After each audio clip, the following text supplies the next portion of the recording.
slide que ele dá uma resumida um pouquinho melhor. Ó, em uma orquestra, conseguimos identificar os sons de diferentes instrumentos e decifrar de qual deles veio o som, não é isso? A gente já falou um pouquinho sobre timbre. Mas na partitura de cada músico encontramos as mesmas notas. É sempre, se for dó, ré, mi, vai ser dó, ré, mi, para o cello, o violino. Vários instrumentos podem tocar aquelas mesmas notas, só que vão soar sempre diferentes. Cada um tem a sua voz, né? Seu timbre. Isso acontece pois as notas escritas na partitura representam uma frequência fundamental que pode ser enriquecida com diversos harmônicos dependendo das características do instrumento. Geralmente, instrumentos de corda apresentam uma vasta gama de harmônicos e, consequentemente, possuem uma onda mais complexa. Os instrumentos com menor número de harmônicos são os percussivos e alguns metais, sendo que a flauta doce um dos instrumentos com a sonoridade mais pura entre todos. Isso é o autor que está falando. As ondas com a frequência baixa, elas vão de 20 a 100 Hz, né? Hertz que chama? Eu não sei ler esse nome. Que é a medida sonora lá das ondas sonoras. É isso mesmo. Hertz, né? A gente mede frequência. Tá certo. Pronto. E eu tô achando bacana esse texto aí. Depois eu vou comentar um pouquinho. Tá perfeito o texto. Pronto. Antes de eu passar, eu deixo o espaço aí para você comentar.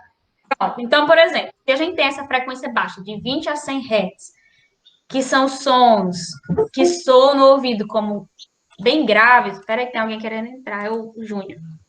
Olá, Júnior. Já pegou o bonde andando aqui, mas vai dar para acompanhar. Legal. Vamos lá. Estou falando das ondas sonoras, relação à matemática, da música com a matemática. Vamos lá. Estou falando das ondas sonoras, beleza? Vamos lá.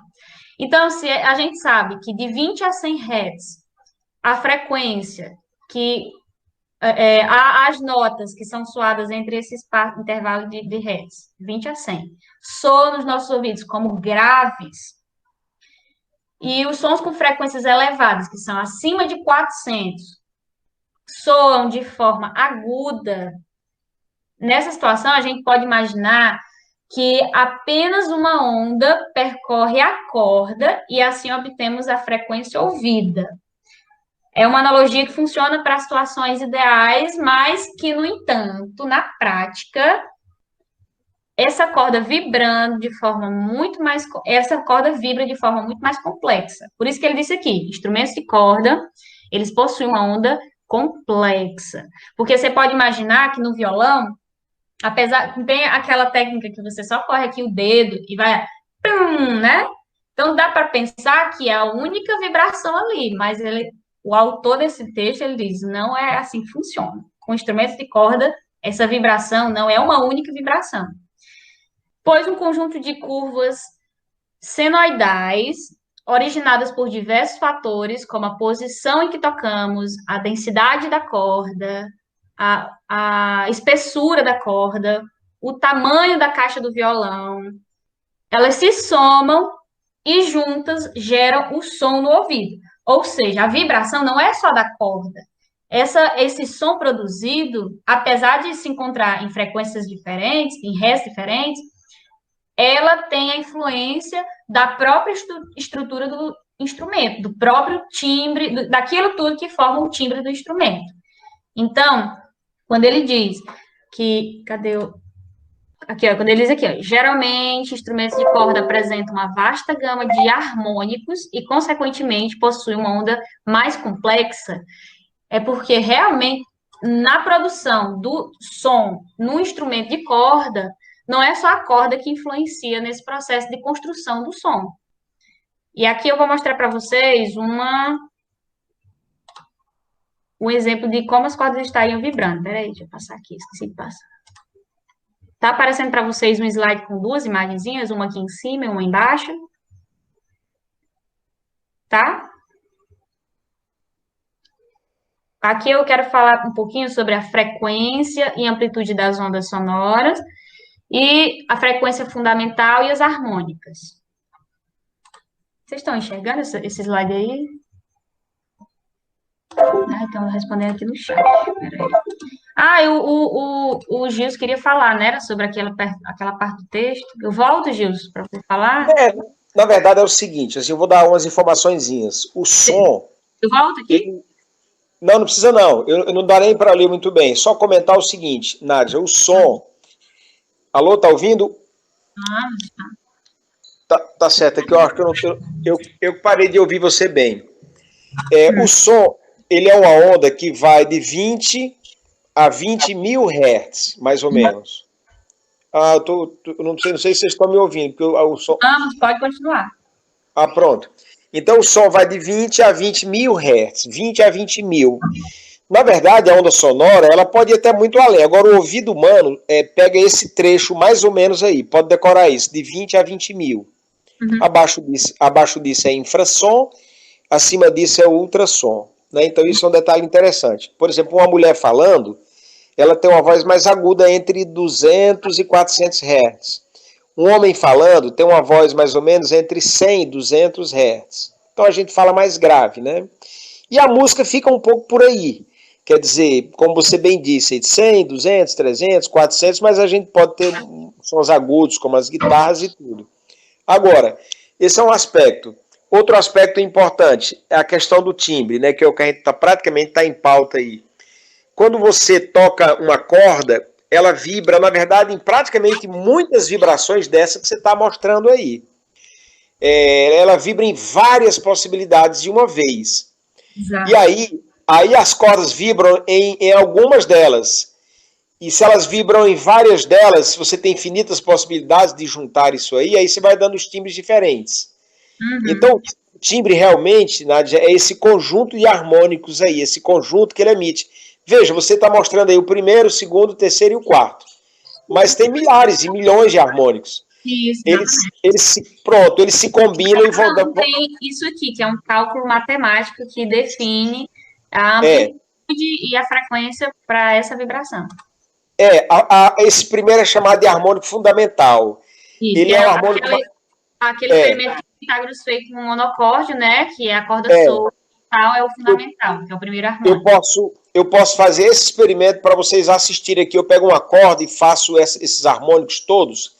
E as cordas vibram. Dependendo do local que você toca, ela vibra no quinto, no 20º. Então ela vai produzir. Quando você, por exemplo, está com uma corda envelhecida, uma corda dessa de cima do violão, ela perde os harmônicos mais agudinhos. Aí vai alterando o timbre dela. Ela envelhecendo, ela vai perdendo os harmônicos mais agudos. Então, o timbre é esse conjunto aí. O Luciano usou uma palavra e ele está certo. A onda ela tem uma forma, e essa forma ela depende desse conjunto de harmônicos. Então, a forma da onda tem um vínculo fundamental também com o timbre. Quando você vai representar timbres diferentes em desenhos, você desenha ondas de formas diferentes. Que o Luciano usou a palavra forma. É praticamente isso. Então, essa coisa do timbre é meio complexa, mas ela é apenas esse conjunto, essa série harmônica, que é uma série, né, que a estrutura emite, que depende de tudo, como você bem disse. Tá ótimo. Exato. Aí, aqui, essa imagem de cima, que está mais em preto, ela define a frequência. Aqui ele está mostrando o comprimento de uma onda ao longo de uma baixa frequência, certo? Ela não é tão alta. E aqui nessa do meio, ele já está mostrando o comprimento da onda numa alta frequência. Aqui ela é baixinha, aqui ela já é mais alta, certo? E aqui nessa última, é uma onda na mesma frequência, mas com baixa amplitude, certo? Essa aqui é mais altinha, essa aqui já é mais baixinha. Então, aqui ela mostra a diferença entre amplitude e frequência. A frequência, que ela é mais compassada, é distante entre uma ondinha e outra. Aqui a frequência alta, ela é mais próxima entre uma ondinha e outra. Aqui ela está nessa frequência mais próxima, só que mais baixa. Você vê que ela não vai muito lá em cima, nem muito lá embaixo. Certo? Aqui a frequência alta, com alta amplitude, e aqui a frequência alta, que está mais próxima uma onda da outra, com baixa amplitude, que ela não dá muito zigue-zague para cima e para baixo. Certo? A diferença entre a amplitude e a frequência.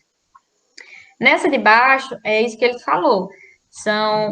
A primeira, aquele experimento que o Pitágoras fez com o monocórdio, quando a corda está solta, está presa apenas nas extremidades, na caixa de ressonância, né, que é o monocórdio, compõe uma corda dentro de uma caixa de ressonância. Então, quando vibra essa corda solta, sem tensionar em lugar nenhum, é chamado de fundamental, frequência fundamental. Ela vai vibrar para cima e para baixo. E aí, ela também tem o nome de primeiro harmônico. Daí para frente, quanto mais tensões se adiciona a ela, tensionando ao meio, ela vira primeiro sobretom ou segundo harmônico. Tensionando em 3 partes, ela vira segundo sobretom ou terceiro harmônico. Em 4 partes, terceiro sobretom ou quarto harmônico. E aí, infinito. Como eu disse, depende também da estrutura do instrumento, para definir quantos harmônicos ele vai suportar, certo? E também da qualidade da corda, da qualidade do próprio instrumento, da própria resistência do instrumento. E cada um possui um cálculo matemático que eu nem ouso dizer o que é isso aqui, porque não é da minha área, beleza? Então não me pergunte esse cálculo, mas para cada coisinha dessa, a frequência, a amplitude, quantas vezes a corda vai ser tensionadas, em quais partes. Cada coisinha dessa aqui recebe um símbolozinho, que eu não vou saber explicar a vocês, e esses símbolos fazem com que, num cálculo matemático, se descubra até o número da frequência. Tá dando para entender mais ou menos aí até agora?